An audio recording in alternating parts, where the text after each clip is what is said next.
선교사 사도 바울은 계속 생각하고 기도하고 작정한 것이 성령님, 저를 아시아로 보내주세요. 거기서 원하시면 순교하겠습니다.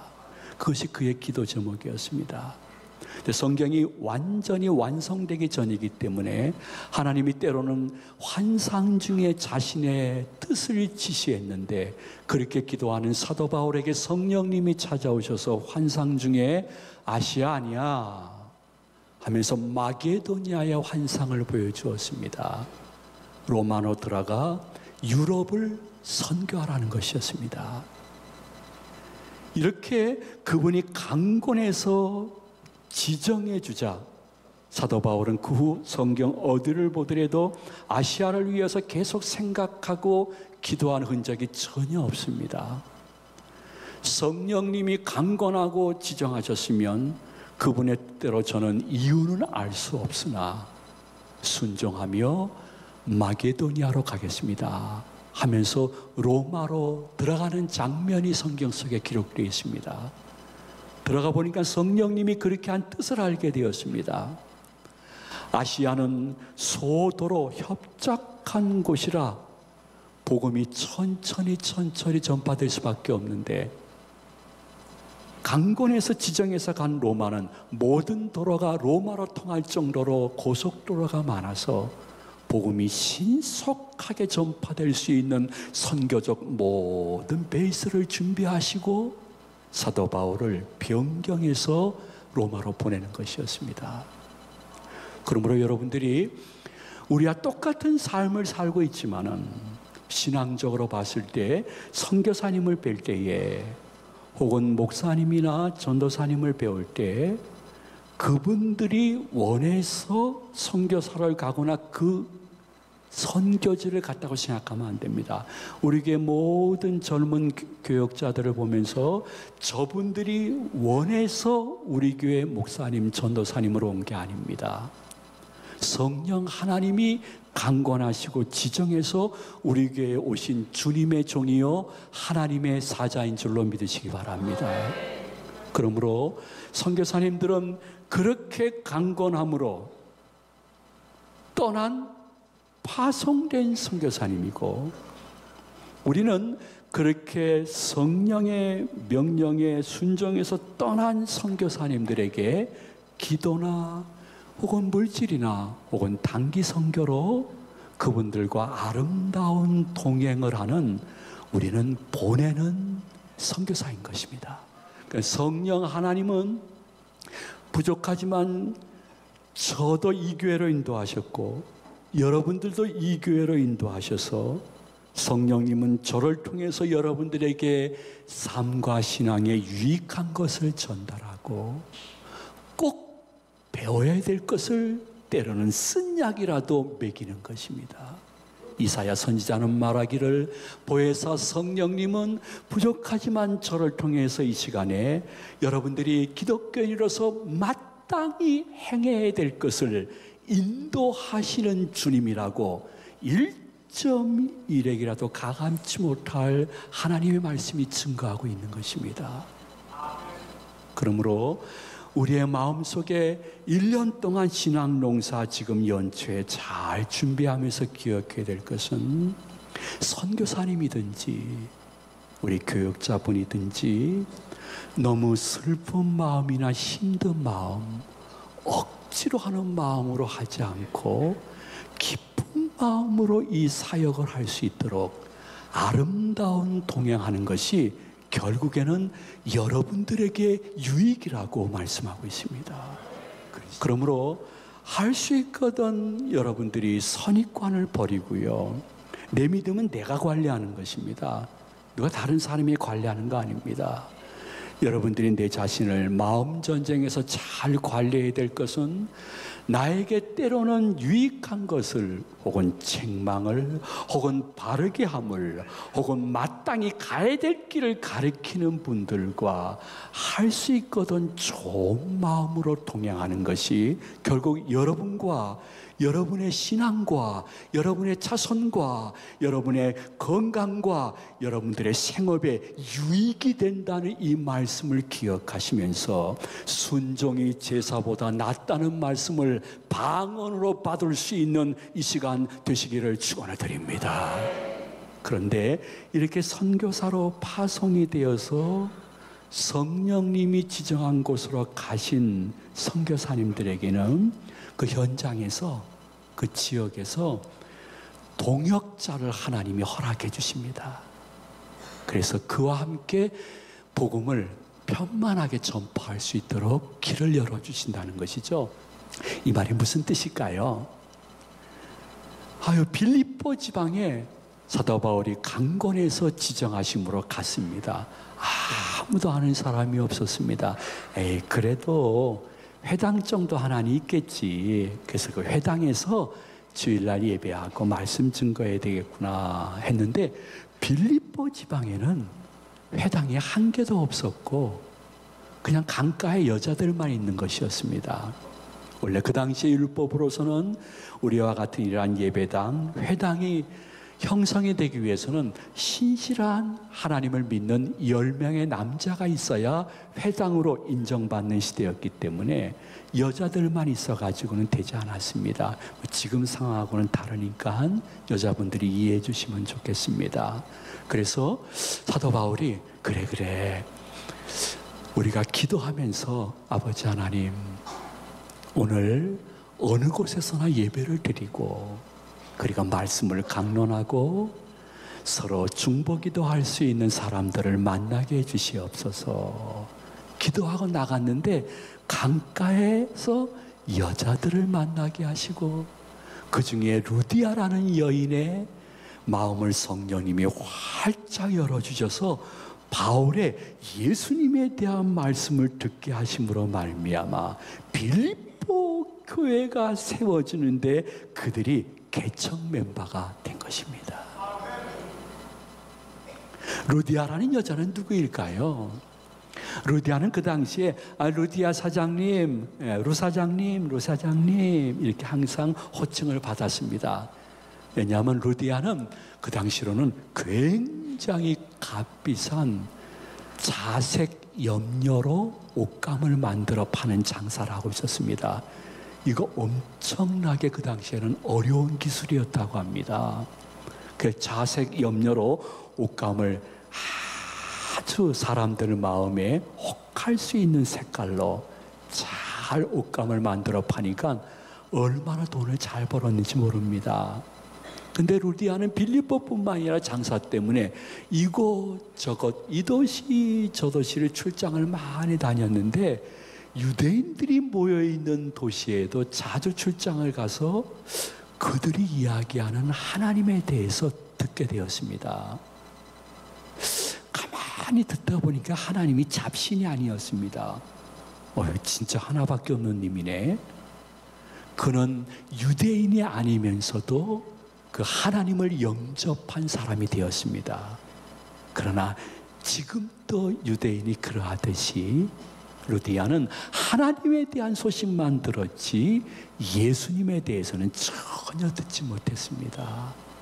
예수님이 인류와 자기 자신의 유일한 구주라는 사실, 예수 그리스도를 통해서 자신의 죄가 용서함을 받고 하나님을 아버지로 부르며 그분의 자녀처럼 살다가 죽으면 영생과 천국에 들어갈 수 있다는 것, 이 진리를 전혀 유대인들 공동체 속에서 장사했기 때문에 모르고 있었는데 사도 바울을 만납니다. 성령님이 루디아의 마음을 열어주십니다.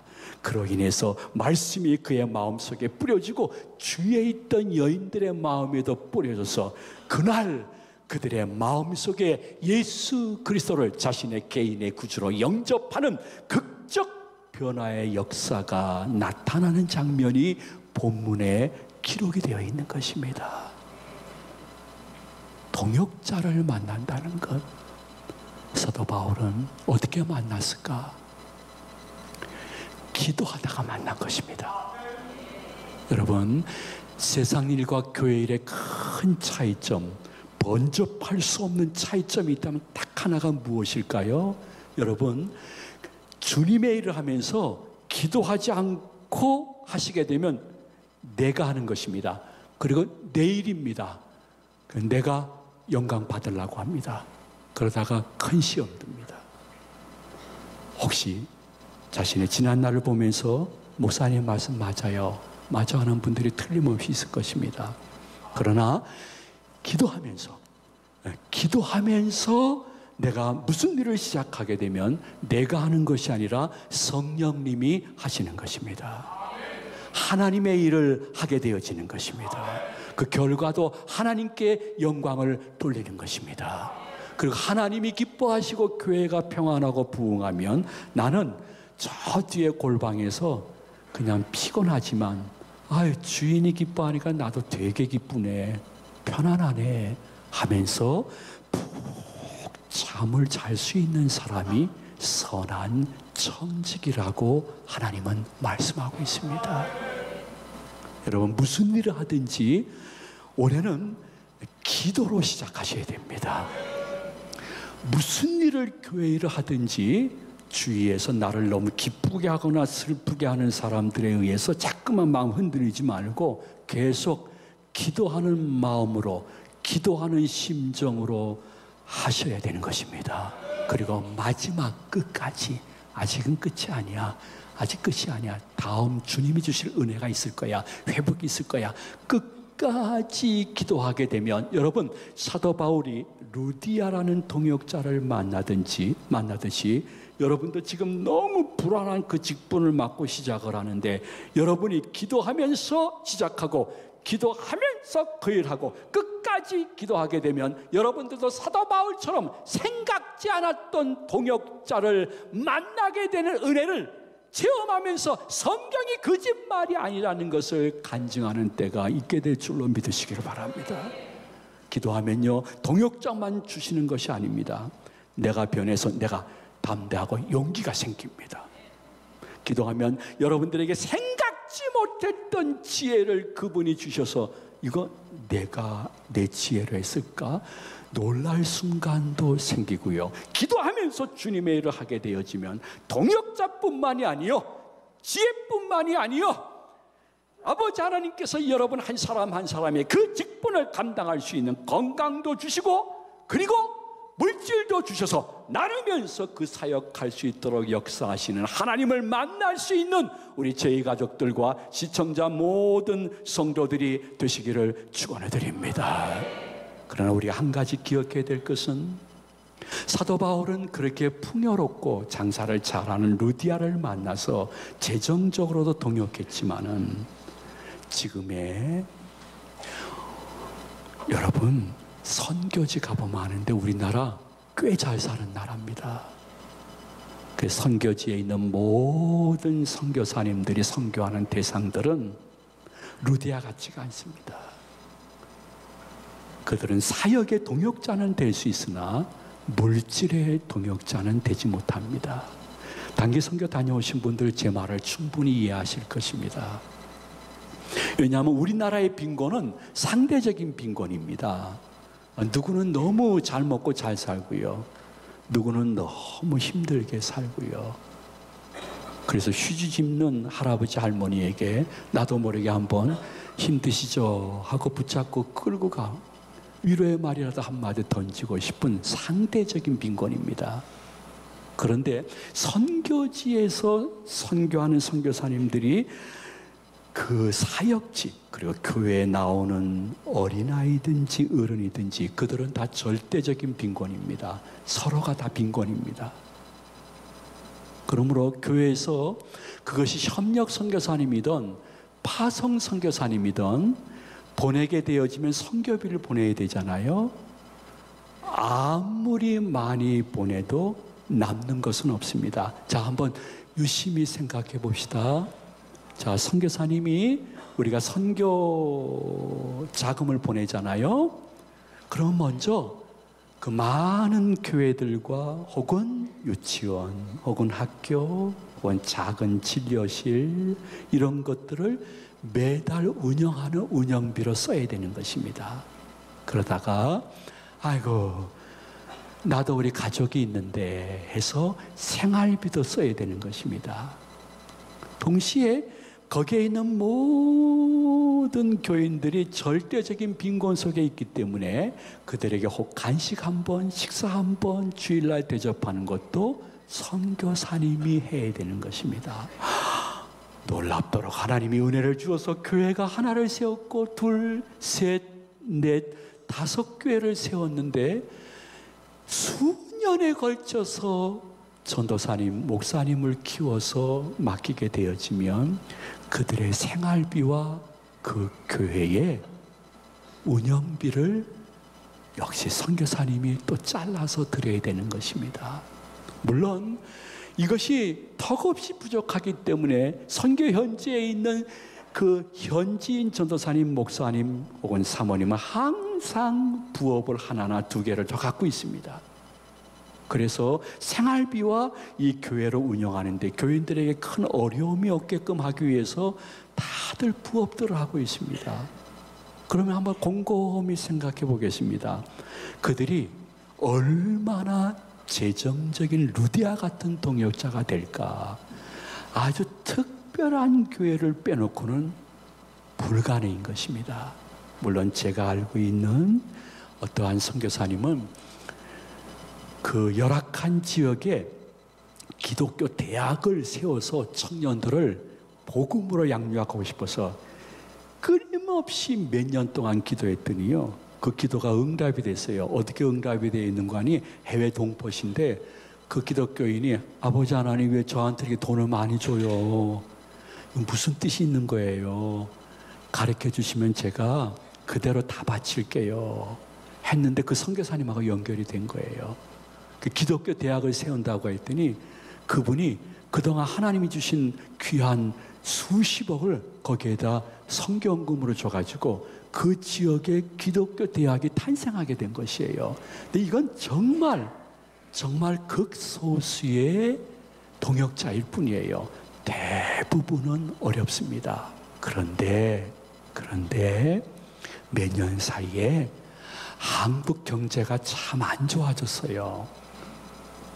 그로 인해서 교회의 재정도 예산보다 결산이 잘 나오지 않는 교회들이 엄청 많아졌어요.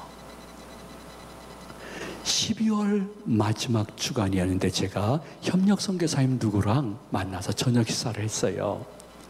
그 협력 선교사님이라는 것은 우리 교회에서 파송한 것이 아니라는 거예요. 어딘가 파송교회가 있는데 우리가 조금 더 협력하는 것뿐이에요. 목사님, 저도 들었어요. 저를 파송한 교회가 올해 결산이 되었는데 예산보다 2억이나 덜 나왔대요. 한국 경제가 어려우니까 충분히 가능한 이야기입니다. 2억이나 덜 나왔다는 그 소식을 듣는 순간부터 지금 불안하다는 거예요. 왜 불안할까요? 여러분, 예산보다 2억이 덜 나오게 되어지면 보편적으로 여러분들이 당해온 장로님들이라고 하면 자, 2억 덜 나왔으니 그 수입 내에서 내년을 우리 예산을 짤 때 조금 이렇게 줄여야 되겠습니다 할 때 보편적 객관적으로 봤을 때 줄이는 것이 교역자 수를 줄이든지 선교사님 한 명을 줄이든지 이렇게 되는 것이 어쩌면 당연한 거예요. 왜냐하면 인건비나 사역비가 다른 경상배에 비해서 높은 프로테지를 차지하기 때문인 것이죠. 그 선교사님이 불안한 거예요. 목사님, 제가 잘리지 않을까요? 잘리긴 못 잘린다 그러세요. 그러니까 아니에요. 지금 금방 파송한 젊은 선교사님을 왜 감축하겠습니까? 저는 수십 년 됐잖아요. 제가 만약에 그 대상이 되어지면 지금 한국교회 형편으로 봤을 때 나를 새롭게 파송할 교회를 만난다는 것은 바닷가 그 엄청난 모래알 속에서 진주 하나 찾는 것처럼 거의 불가능하다는 것이죠. 저는 격려했지만은 솔직히 저도 마음에 불안한 마음으로 기도하고 있는 것은 거짓말할 수 없는 상황입니다. 웬 은혜, 웬 사랑으로 저에게는 아직도 양적으로나 질적, 구조적으로 그리고 재정적으로 그러한 아픔을 당하지 않고 있습니다. 우리 교인들이 돈이 많아서 그럴까? 저는 절대로 그런 생각 하나님 존전에서 1%도 해본 적이 없습니다. 우리 교인들도 다 힘듭니다. 그러나 그분들이 파송된 선교사님이면 나는 보내는 선교사님인데 하는 마음으로 힘든 가운데 먼저 하나님의 일을 우선하니까 그 작정한 것만큼 하나님이 채워주시는 것인데, 하나님은 때로는 작정한 것만큼 채워주는 것이 아니라 흔들어 넘치도록 우리에게 안겨주기도 했다는 것을 여러분들은 어느 날 어느 순간 그 사건을 통해서 맞아 그 일이 정말 흔들어 눌러 나한테 넘치도록 역사해 준 일이지 고백할 것입니다. 저는 연말을 보내면서 12월 30일을 송구영신 예배 드리기 전에 좋은 음악실에서 음악 감상한다고 해서 가봤더니요, 세상에 만당을 했어요. 만당을 두세 번 서서 음악을 듣고 있더라고요. 송구영신을 참 건전하게 하시는 분들도 많구나, 우리 교인들 참 예쁘다. 그러면서 또 9시쯤에 청년부들이 송년회 또 찬양과 경배를 한다고 해서 내려가서 청년부실 들어가려고 하는데, 이야, 그 청년부실 입구에 붙어 있는 것이 제 마음을 강탈해 버렸습니다. 한 포스터인데요, 아무 말도 쓰여 있지 않아요. 딱 두 글자가 쓰여 있었습니다. 고마웠습니다. 그리고 고맙습니다. 제가 제대로 봤는지는 모르겠어요. 정확해요. 고마웠습니다. 혹은 감사합니다. 그리고 감사합니다. 감사했습니다. 그리고 감사합니다. 한참 쳐다봤어요. 이거는 내가 우리 교인들에게 고백한 고백인데, 감사했습니다. 그리고 감사합니다.